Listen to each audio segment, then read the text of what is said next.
B, C, D. A, B, C, D. Children learn, please. A, B, C, D, E, F, G, H, I, J, K, L, M, N, O, P, Q, R, S, T, U, V, W. Now what is a W? People ask me, is it double V or W? Well, it is double U because we write the W like this. Well, W reminds me of wild pack. Devices are plan. And I did a video about it too on my YouTube channel. If you haven't watched it, please go check it out. Now, I covered chapter number 1 in that video. So why not this time doing chapter number 2? Yes. So today, welcome back to Wild Pack Devices of Plan World. This is Wild Pack World. And today we are gonna do chapter number 2 of this book. This magical instinct of animal. Yes, the wild pack. Now, let's get started without further ado. So, the wild pack devises a plan by, yes, Andrew Max and Boris Piper. And who is the translator of this book? Yes, you guessed it right. Ananya Malhotra, the greatest translator. Now, in the last class or the last video I completed the first chapter. Now, let's revise the first chapter. It was a perfectly ordinary day in the city. It was a perfectly ordinary day. Businessmen in their posh restaurant, businessmen in their dark suits stepped into the posh restaurants. In one such restaurant sat Mueller with the director of the city zoo with his 3 daughters, Amanda, Babbitt, and Cost. Now, Amanda was very, very, very attached to her heels, and Babbitt buried her nose in the menu. Only Constance, the youngest, showed no interest in either the menu or appearance. She had her gaze fixed on a large package wrapped with a shiny gift box that her father had brought around and now lay next to the table. As the time passed, her father said, "Okay, fine." He picked up the present and handed it over to Constance. "Happy birthday, my 16th puppet. Happy 16th birthday, my puppet." So it was the 16th birthday of Constance. Constance snatched the package greedily, not even worrying to look at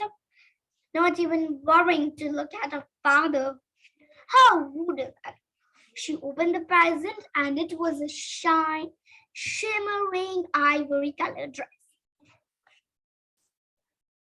which slithered out. It was as light and as delicate as smoke. Whoa. Now, it was an evening dress of pure silk, embroidered with glistening pearls. Constance stroked the dress fastidiously. She stared at the dress. "What? Don't you like it, darling?" said the zoo director, swallowing hard. And Constance was frustatious. She said, "That do I like it? You are asking me. I wanted a welcome." Whoa. As this discussion was going on, someone suddenly rang the fire alarm. Everybody went out. Wowsy. It was very wowsy. But no one even noticed a flame, even small flame of fire, and nobody even smelled it. But they went out. Now, what will happen in the chapter number 2? That is the mystery that I will open today. Okay. So, the green speck was, no one also noticed the green speck whizzed through the sprays of water, first into one corner and then the other. It inspected the entire restaurant. Then, the tiny creature flew through the window, hatched the gleaming white stainless steel kitchen. Whoa! Now, no one even noticed the speck of green wizard. That was the skunk. He was moving from one corner to the other. Then another animal flew through the window, straight into the tiny kitchen of the restaurant.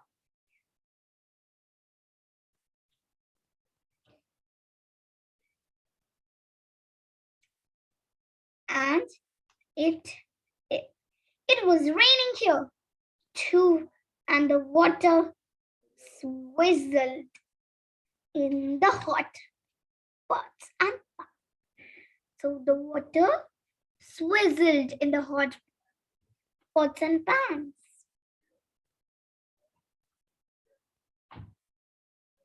At one end of the kitchen, there was an open window. Behind the small window was a dirty yard full of stinking garbage bins. So behind the window, there was a small dirty yard of stinking garbage.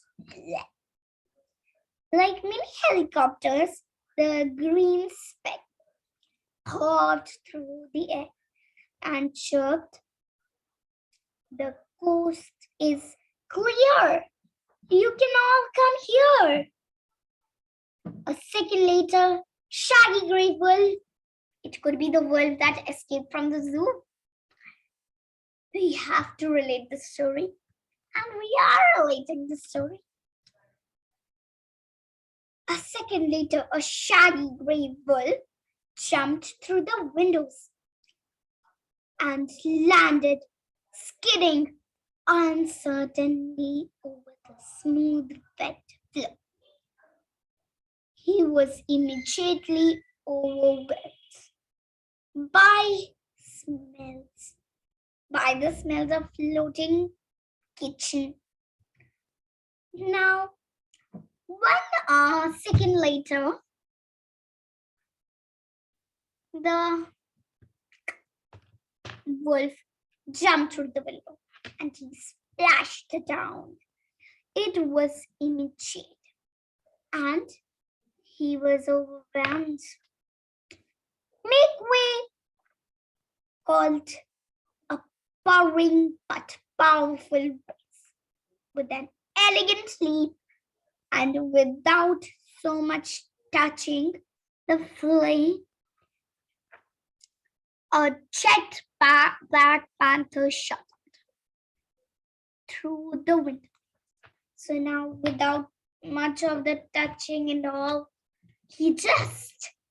a jet black panther flew off the window.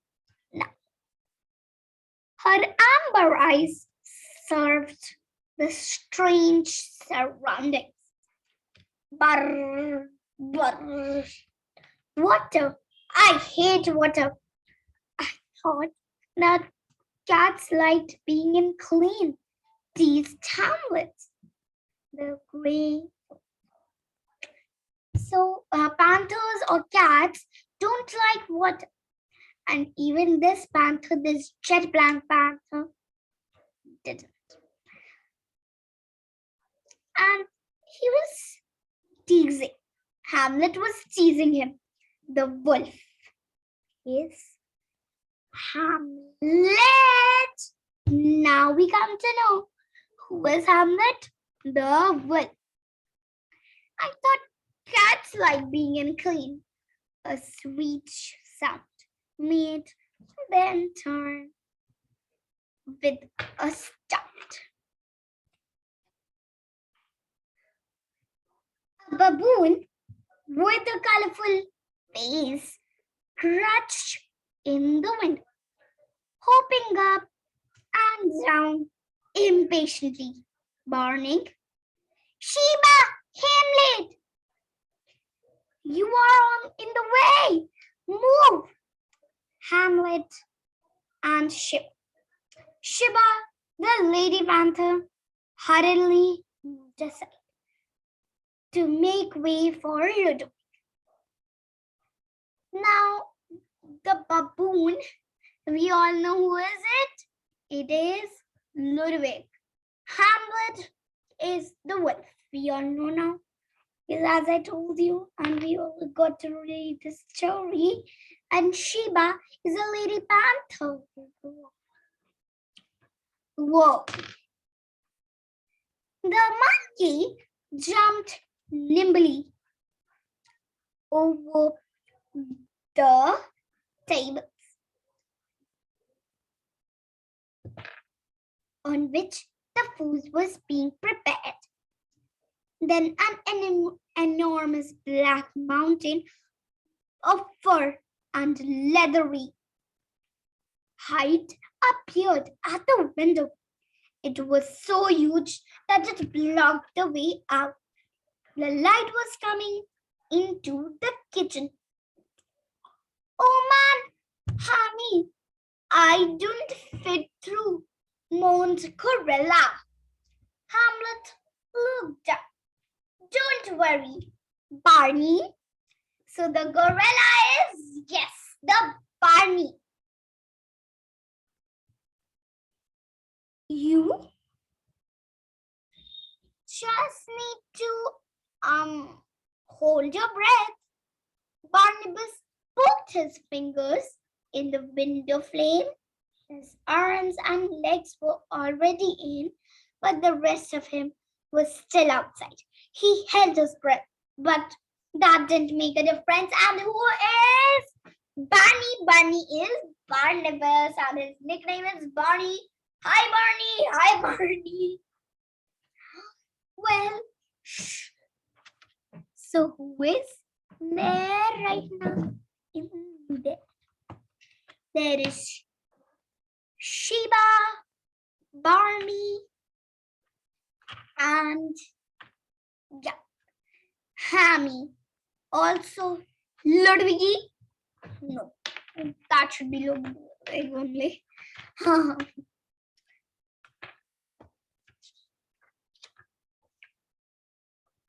Hard to believe we are supposed to be related, sniggered Ludwig the baboon and let out a shrinking laugh. "Ha ha ha! You flat lump of yard." "Blah!" replied Barnabas. So, what is happening right now is that there is a gorilla in the restaurant. Seems so. So I want Nitya to act like gorilla. What might be? Okay. And Sinesh to act like Shiba. What me? Okay. And Shatin to act like Ludwig. What me? Okay, doesn't mean so different.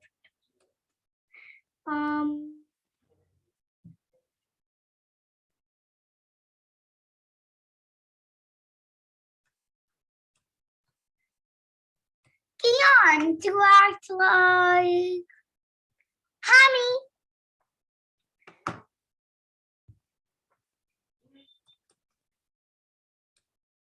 My shot to act like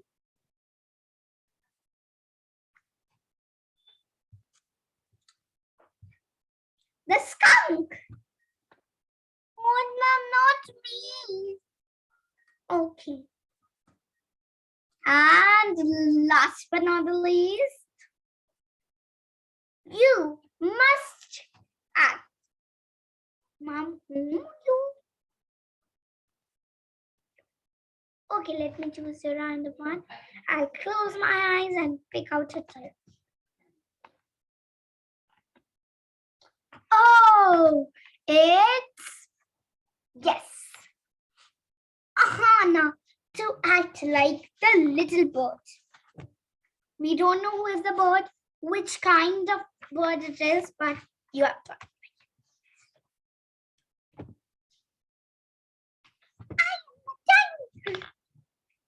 I am the tiny creature. I am the tiniest creature. I am the biggest creator. I am the biggest creature. I am the biggest creator. I am the biggest creature. Everyone is fighting. Okay, let's continue. So Barnabas to speak his line. Ludwig to speak his line. Shiba to speak her line. Skunk to speak his line, and the bird to speak his line. Start from Ba replied. Ba replied Barnabas. These are muscles. He gasped the windows firmly and pulled with all his strength. His face twisted with effort. I think we need a narrator too. So who should be the narrator?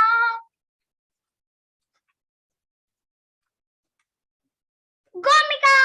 Okay, Gomika, you are the narrator. Okay.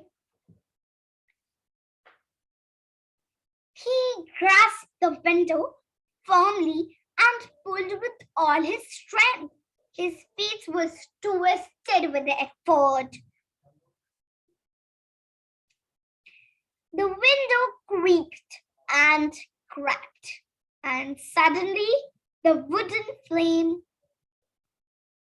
splintered and came out of the wall. The gorilla tumbled into the kitchen along with the broken window, panting.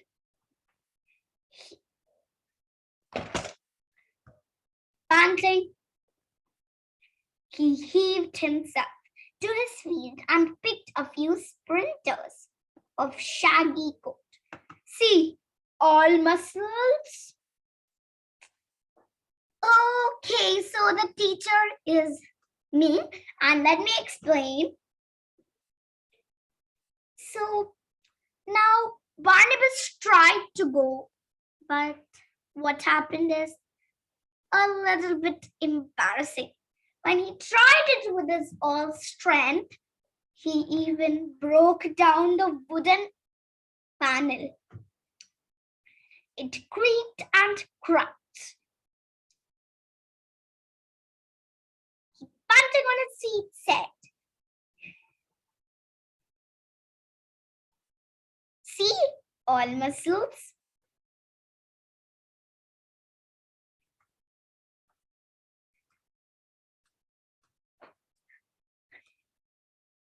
Sheba turned away the shake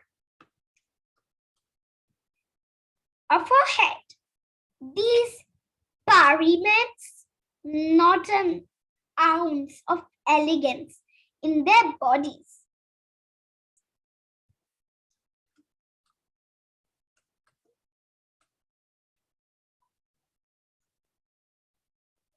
But then Tulip lost. But then Tulip Blossom the skunk said, scurried up and jumped up and said, awesome Barney. He piped on it.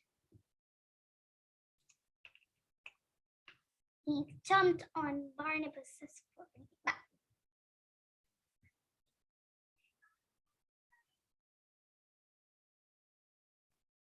You are awesome too, Barney returned with the compliment.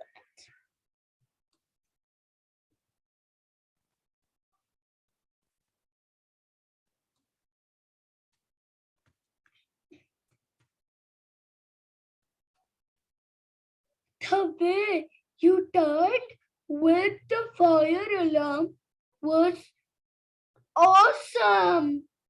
Fire watch Chamelite.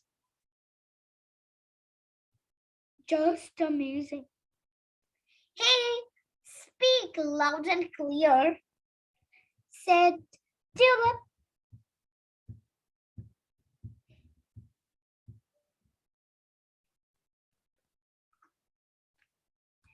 Fire alarm, said Shiba helpfully.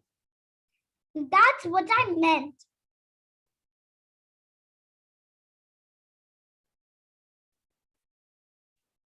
It was real easy, said Tulip. The humans never noticed me. Never ever. They were so busy. I simply ran through their legs and pressed the red button back there. And right away it started to rain. Rain inside a house? Isn't it crazy? All the things they think.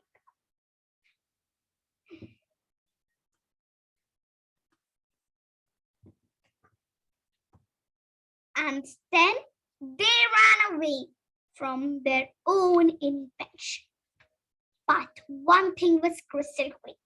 The humans will soon be back. Twisted Spark, the hummingbird. Oh, yes, the bird. We got you. We got you, Ahana. You are a bird, the hummingbird. Oh, having fun.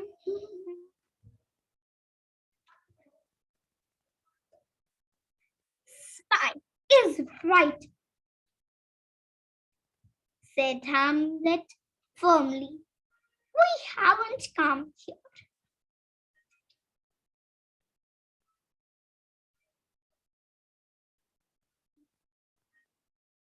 We haven't come here for fun. We don't have much time. Let's get started. The animals didn't need to think twice what's to be done. After all, they had a mission to accomplish. Getting food. The immediate little sprang bang into action immediately.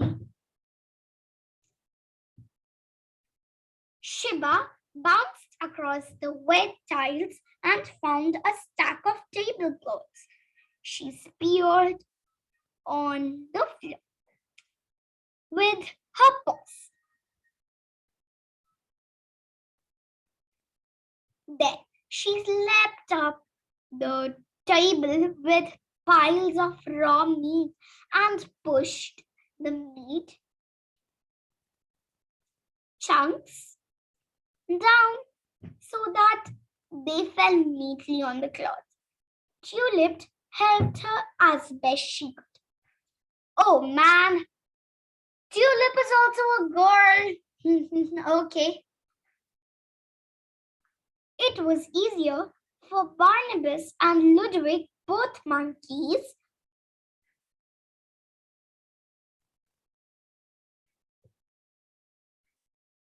had brought gigantic snacks stacks that they found in the streets on their way.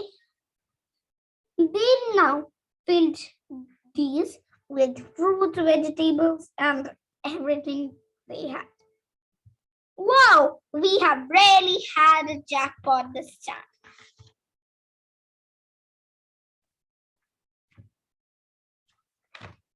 Said Barney.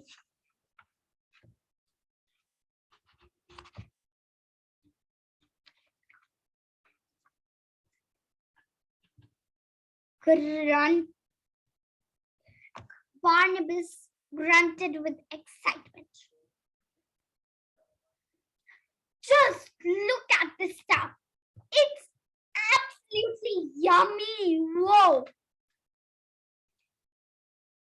I have got it with you, said Ludovic, as he sniffed and nibbled at the smell of the small mushroom before tossing his stack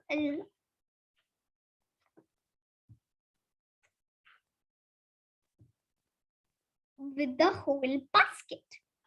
The mushrooms, but he turned up his nose at some strange smelling green fruit that he didn't recognize. Barnabas was less choosy.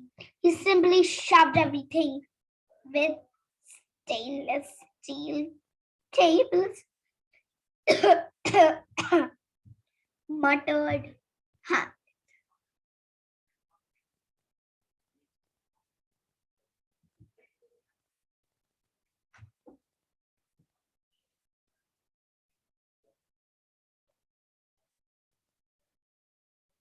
Sweet. A few bananas fell aside. Quickly, he stuffed one in his mouth without bothering to even peel it. And then the other, and then the other. Barney cried Hamlet.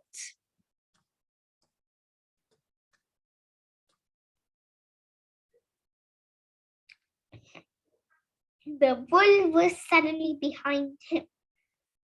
Wow, magic is there in here.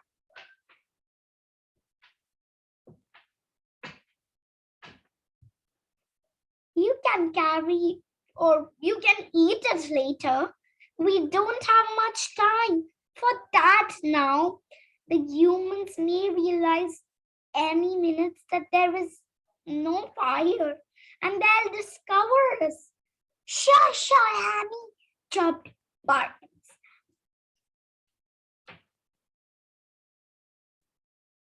Swallowed the bananas.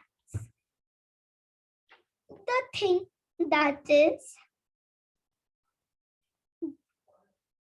is that Barnabas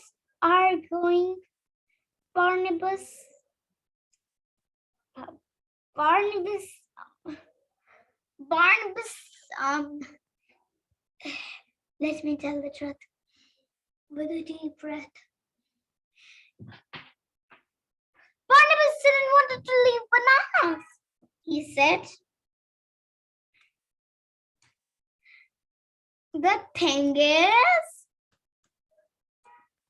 that if I will not eat the bananas, they will get squished. And I will take them along, they will also get squished. So that is why I'm eating them now. Don't waste food. Hamlet knew all this. There is no point of getting into an argument about Barnabas. Just hurry up. Hamlet, whom the animals had chosen to be the leader of the food raiding party, was far too excited. to help others. He had made sure that everything went off without a hitch. When he kept running over the swinging doors and led into the restaurant, peering through the gap of empty rooms. It was a small gap, but it lead to big things. Through a large window, he couldn't see humans standing on the street, still yelling, "Gestischwosi, vitally!" Suddenly, a black and white furry something with a bushy tail darted at the table. It was the skunk, and he skunk and he sniffed.